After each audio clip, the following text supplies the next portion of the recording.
بسم اللہ الرحمن الرحیم. ناظرین، ٹاپ سٹوری کے ساتھ ساجد سبزواری آپ کا میزبان آپ کی خدمت میں حاضر ہے.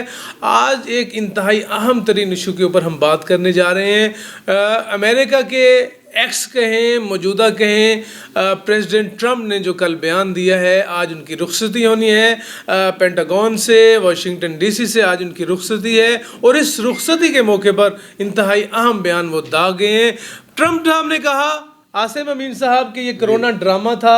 کرونا کے جتنے اعداد و شمار یورپ سے امریکہ سے جاری کیے گئے سب فراڈ تھا، لیکن وہی کرونا جو فراڈ ٹرمپ نے چلایا اسی کا بیڑا غرق کر گیا. کیا کہیں گے آپ کو؟ بسم اللہ الرحمن الرحیم.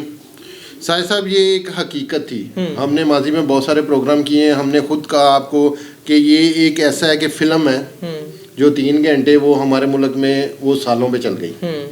پارٹ 2 آیا، پھر ہم نے پروگرام کیے کہ یہ سارا فیک ہے، سٹوریز ہیں.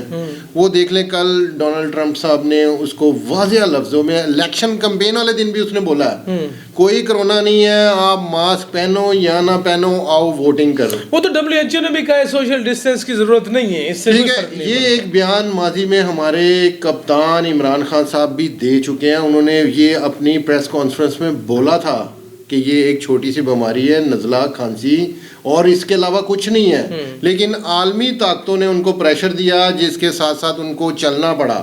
لیکن پھر بھی ہمارے یہ ہم ان کو اپریشیٹ کرتے ہیں کہ انہوں نے جس طرح دنیا برباد ہوئی ہے نا جی، یورپ برباد ہو گیا ہے صاحب، چھوٹے موٹے جو جتنے ملک تھے وہ برباد ہو گئے ہیں. وہ اب صدیاں لگیں گی ان کو سیٹ ہونے میں. اور ہمارا ایک سمارٹ لاک ڈاؤن جو ان کا سوچ تھی وہ بہت اچھی رہی. لوگوں کو روزگار ملتا رہا ہے، باقی چیزیں مینیج ہوتی رہی ہیں. لیکن جاتے ہوئے یہ ڈونلڈ ٹرمپ جو حقیقت جو سچائی بتا گئے ہیں، میرا تو ذاتی خیال یہی تھا یہ فراڈ تھا. یہ فراڈ تھا. میں آپ کو تھوڑی سی بات اور بتاتا چلوں کہ کرونا کے پیک ٹائم میں میرا ایک دوست میو ہاسپٹل میں ڈیوٹی پہ تھا، اور وہ ہماری جب گفتگو ہوتی تھی، ہمارا جب ملنا ہوتا تھا، وہ صاف بتاتا تھا کہ یار یہ ساری ڈرامے بازی ہے. کسی کو ہارٹ اٹیک والا آیا ہے تو اس کو کرونا میں ڈال دیا، کوئی ویسے گردوں میں آیا ہے اس کو ڈال دیا، کوئی اور کسی بھی بیماری میں ہوتا رہا ہے. ہم ساروں کا ہمیں آرڈر ہی یہی تھا کہ اس کو کرونا میں آپ نے ڈالنا ہی ڈالنا ہے، اعداد و شمار بڑھانے، اس کی پرچی آپ نے کرونا میں بنانی ہے، اعداد و شمار بڑھانے. لیکن دنیا میں پہلے بھی لوگ مرتے تھے. ایک رب کا ایک نظام ہے، جو آیا ہے اس نے جانا ہے. جس جو آیا ہے اس نے جانا ہے. تو کیا ضرورت تھی اتنے بڑے ڈرامے کی؟ کیا سمجھتے ہیں سبزواری صاحب؟ میں اس والے سے یہ کہنا چاہوں گا، اور عاصم امین صاحب کی بات کو اور آپ کی بات کو آگے بڑھاتے ہوئے یہی کہنا چاہتا ہوں کہ میرا خیال ہے کہ یہ بدقسمتی ہے اس وقت دنیا کی کہ یہاں پہ اکثر ممالک میں غیر سنجیدہ قسم کے حکمران ہیں، غیر سنجیدگی کا مظاہرہ کرتے ہیں صرف اپنی ریشو بڑھانے کے لیے، یا لوگوں کو ڈرا دھمکا کے گورننس کرتے ہیں.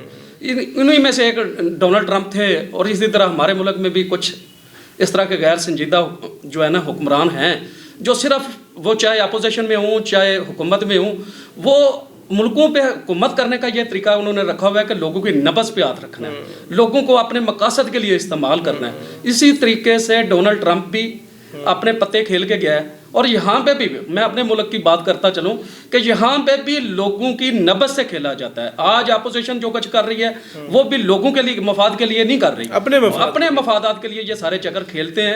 اور جب عمران خان صاحب کو ضرورت پیش آئی، جب حکومت نے اپوزیشن نے ڈنڈا دیا حکومت کو، تو انہوں نے کہا نہیں کرونا آ رہا ہے، کرونا کی وجہ سے لوگ مر جائیں گے، مجھے قوم کی فکر ہے. ہم تو پہلے دن سے یہ کہہ رہے تھے کہ کرونا تو اللہ کا عذاب ہو سکتا ہے، میں اس سے ڈفر نہیں کرتا کہ کرونا ہے یا نہیں، لیکن میرا یہ خیال ضرور ہے کہ یہاں پہ کرونا ہے یا نہیں. کرونا بنایا ہے انہوں نے خود کہہ دیا کہ کرونا فراڈ تھا. آپ کیا کہیں گے اس بیان کے بعد عاصم صاحب؟ کیا صورتحال ہوگی؟ کیا SOPs ختم کر دیے جائیں گے؟ سوشل ڈسٹینس کی پالیسیز ختم کر دی جائیں گی پریزیڈنٹ ٹرمپ کے بیان کے بعد؟ 10 سیکنڈ میں مجھے آپ کا جواب چاہیے. دیکھیں صاحب، میں یہ سمجھتا ہوں اب جو کھیل تھا سارا اپنے اختتام کو ہے. اب انہوں نے ایک کمائی کا ذریعہ نیا، کیونکہ ہمیشہ ملکوں کے ساتھ نا ایک پیچھے مافیا ہوتا ہے.